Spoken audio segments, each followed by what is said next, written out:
Puerto Rican single mother Marisa Ventura, who probably from the Bronx, lives with her 10-year-old son Ty in New York. He said he don't want to do his speech at school, but Marisa convinces him to. One day at the Beresford Hotel, a first-class hotel in Manhattan, where she works as a maid, her fellow hotel maid, Stephanie, informs her that the assistant manager position is open since she dreams of being a manager. But Marisa says they ain't turning no maid into a manager when the hotel owner likes to throw paper towels at Puerto Ricans. When hotel manager John Beckstrom says they will be filling the assistant manager position with in-house personnel, and a maid is qualified to apply if she has been working there for 3 consecutive years, Stephanie hands Marisa the application to fill. The employees are then briefed on the VIPs who will be checking out and checking in within the day, and the things needed to be prepared for each VIP. The VIPs include Sotheby's director Caroline Lane and Assemblyman Christopher Marshall, who's gearing up his campaign. There's also one who likes to walk around naked to seduce the maids, but he ugly, so he ain't getting no action. Since Marisa needs to leave at 3 p.m. to attend Ty's speech at 4 p.m., she goes to Lionel Block, the hotel's floor butler, as she needs him to sign her off. When she sees a Dolce & Gabbana garment cover, Lionel shares that Caroline, who is staying in the Park Suite, requested that he unpack and press the garment. She offers to do it because he has a wound from a little accident.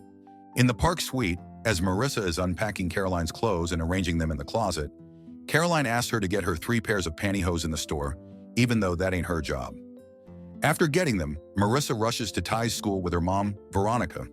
En route, Veronica asks Marisa about the assistant manager application in her bag, with passive-aggressive undertones as if belittling her, thinking she won't get it. "Okay, Miss Veronica, what the fuck is your job title?" Marisa and Veronica arrive in the auditorium just in time for Ty's speech about Richard Nixon. The other children laugh at the nervous Ty's slow delivery, causing him to make mistakes. When Ty pauses, Marisa nods, encouraging him to continue, but he walks off stage. These bullies better watch out because he can turn into a werewolf. Marisa heads backstage to check on the dispirited Ty and comfort and encourage him, but he tells her he doesn't want to do it again. She gives him a new Nixon tape to cheer him up, and he hugs her. On the weekend, Marisa brings Ty, who's still dispirited, with her to the hotel because his dad a deadbeat. She leaves him with her co-worker Lily and tells them that she's on the 22nd floor if they need her. While cleaning the Park Suite, Stephanie asks Marisa if she has submitted her application, to which Marisa says she did. Shortly after, Stephanie finds the Dolce & Gabbana outfit in the closet, and they're both amazed by its buttery material and shocked by its $5,000 price tag. Seeing how the outfit and shoes are around Marissa's size, Stephanie urges Marisa to try them on because they will never have anything worth $5,000. When Marisa refuses and insists on putting them back in the closet, saying she shouldn't be trying on Caroline's clothes, Stephanie's Italian side insists they freeload. Bored, Ty decides to go to the 22nd floor. Meanwhile, Christopher, played by Ralph Fiennes, gets ready to walk his dog Rufus, while his right-hand man Jerry is trying to convince him to go to the voters' luncheon downstairs so he can upstage his rival and fellow senatorial candidate Victor Delgado. When the elevator opens on the 22nd floor, Christopher, together with Jerry and Rufus, enters, prompting the delighted Ty to get back inside while happily staring at Christopher. Seeing Ty play with Rufus, he tells him Rufus's name and that he's friendly and asks about his name. When Christopher introduces himself, Ty tells him that he knows who he is. He adds that he knows his voting record and his consistent stand on environmental issues. Ty asks Christopher if he's Republican, and when he says he is, Ty tells him that Trump is a Republican and he lies. Because of this, bald-ass Jerry asks him which press sent him and if his parents voted for Kamala. Ty cleverly responds, which amuses Christopher. As they disembark the elevator, Ty asks Christopher if he can go with him and Rufus if his mom permits him. Agreeing, Christopher hands Rufus to Jerry and accompanies Ty back to the 22nd floor. Seeing Christopher entering the suite behind Ty, Stephanie calls Marisa ma'am, and a confused Marisa walks out of the bedroom wearing the Dolce & Gabbana outfit. After Ty asks for permission and Christopher, who's instantly smitten with Marisa, introduces himself, Stephanie calls Marisa Caroline and gives her the matching Dolce & Gabbana coat, encouraging her to go with them. "Girl, you better go to get that generational wealth." Christopher learns that she is a single mother and invites her to go with them. With sunglasses on, Marisa heads out with Christopher and Ty and moves with her head down so Beckstrom, who approaches Christopher, won't recognize her. The moment Christopher, Marisa, and Ty step out of the hotel, they are hounded by paparazzi, whom Christopher faces after telling Marisa he'll catch up with them at the park. He then takes Rufus from Jerry, who reminds him to go to the luncheon at 1 p.m. because Delgado will arrive at 1:30. At the park, while Ty happily walks Rufus, Christopher and Marisa get acquainted with each other. Marisa thanks Christopher because Ty has been dispirited lately, especially after he messed up his speech, prompting Christopher to share that giving speeches makes him nervous. When Christopher asks how long she'll be in town, if she frequents the Beresford, and what brings her there, Marisa gives him answers that can be true for both a Beresford maid and a Beresford VIP. When he asks what her job is, Marisa spots a paparazzi by the tree and quickly covers her face and walks away while informing Christopher, who then calmly tells her that he's a tabloid paparazzi whose goal is to catch him with a woman. A magazine is stuck to her butt, so this gives Christopher the chance to admire her moneymaker. Christopher brings Marisa and Ty to the spot he goes to when he gets nervous about a speech he needs to give. He shares with Ty that whenever he's giving a speech, he tinkers with a paperclip in his pocket to draw the nervous energy away from his heart. Later, while watching Penguins, Christopher invites Marisa to the benefit dinner, which is thrown by the influential man named Maddox every year, but she declines, saying she's busy. Before Marisa and Ty part ways with Christopher, Christopher gives Ty a handful of paperclips. Bitch, give him a stack of hundreds instead. Back at the Beresford, Marisa tells Stephanie that although Christopher is perfect, he is out of her league because the man Voldemort himself.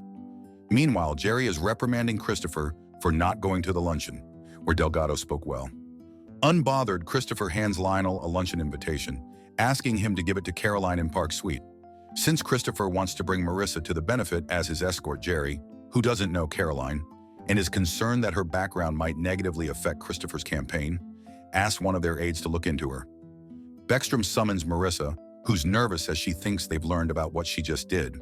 To her surprise, he informs her that she will be undergoing training soon. As it turns out, Stephanie filled out and submitted her application for her. Marisa later confronts Stephanie, who tells her she was dismayed when she learned that she lied to her about submitting, but she thought she might have just chickened out, so she filled and submitted it for her. Stephanie then urges her to pursue it and prove their mothers, who believe they can't dream of something they deem to be above their station, wrong. Later, Marisa tells Ty that what they did was wrong, but Ty tells her that technically, she didn't lie as they eat the fattest egg rolls I'd ever seen. The next day, Marisa panics when she sees her park photo with Christopher on the newspaper's front page, but Stephanie tells her that one can't tell that it's her. Elsewhere, Jerry reprimands Christopher about the photo. Marisa goes to clean Caroline's room, but she doing sussy things with her friend. Caroline gets the invite to meet up with Christopher, and the friends get excited. Caroline asks Marisa for her opinion on what to wear, but her friend gets quite racist, saying the girl don't even speak English. Marisa claps back, saying Caroline should wear something modest and not like her hoochie mama friend.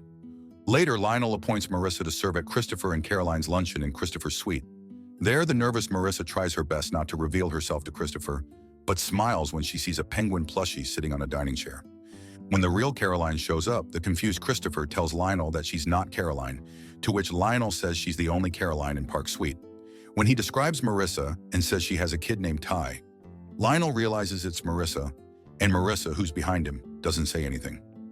This man gotta be blind not to see Marisa. Later, as the pair eats, Caroline asks Marisa for water. Lionel dismisses Marisa and serves the pair himself to save her. On his way to the Bronx with Jerry, Christopher spots Marisa and Ty on the street. Christopher wants to get her number, and Jerry looks almost disgusted that Marisa is Puerto Rican.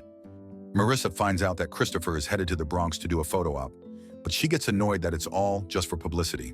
She makes it a point to tell him she grew up in the Bronx and she Jenny from the block. She leaves the two. After, Christopher promises Jerry that he'll interact with Maddox if he can get Marisa to attend the benefit. After Jerry asks Lionel to find Caroline, Lionel advises Marisa to attend the benefit and end all ties with Christopher for her career. The hotel staff help Marisa with her styling for the benefit and loan her the $1 million Harry Winston wreath necklace. Marisa attends the benefit, where everyone is stunned by her beauty. Caroline sees her with the necklace but can't point out who she is exactly. Marisa ends her ties with Christopher, but he pursues her. As she's about to tell the truth, Christopher shuts her mouth with his lips. The two go back to his suite, and he hits it from the back. The next morning, Caroline sees Marisa leaving Christopher's suite wearing a sweater and the necklace. When she questions Beckstrom about how a maid got the necklace, Beckstrom reviews the CCTV and they find footage of Marisa wearing her Dolce & Gabbana outfit. The trifling ass Caroline wants Marisa punished. Beckstrom summons Lionel, Marisa, and Christopher in the Park Suite. The truth is revealed to Christopher. He asks Marisa why she's dressed that way. This stresses Jerry out, and Marissa's fired. The thirsty Caroline tries to get Christopher go out with her, but Christopher says she's insufferable because she eats potato salad with raisins. As Marisa hands her IDs to security, Lionel reveals that he quit and tells her she'll be a good manager one day. Christopher runs after Marisa, and the paparazzi click away as they fight on the street. Although they confess their love for each other, Marisa cuts ties with him. At home, Veronica tells Marisa that she doesn't have the right to date a man like Christopher, prompting Marisa to say that she has the right to dream. But Veronica says no, she don't. Girl, your mother is a hater. Drop that fugly, jealous whore. Christopher is upset that their fight is played on TV, and he soon releases a statement to stop the press's harassment of Marisa. While Marisa moves on, securing another maid job at the Roosevelt Hotel, Christopher can't stop thinking about her. When Ty learns that Christopher will have a press conference at the Roosevelt, he goes against Marissa's wishes to keep Christopher out of their lives and attends it. Ty then asks Christopher in front of everyone about giving someone a second chance. He says politicians like Trump is a liar, and everyone gave him a second chance. After Christopher commends Ty's speech and they show each other the paper clips in their hands, Christopher asks Ty where Marisa is. Ty leads him to Marisa, who's having a break in the staff room, and the press run after them. Christopher kisses Marisa and asks for a second chance, which Marisa gives. The Beresford staff and the hater Veronica celebrate as they see the pair reunite on live TV. Christopher, who has been elected as senator, and Marisa, who has been promoted to management, are still together after a year. What did y'all think of this one? A little, but honestly, the person who stole the show was a young Tyler Posey with his acting chops. Subscribe to watch more videos like this. Turn on notifications. And leave a like, it really helps the channel out. Thank you for watching.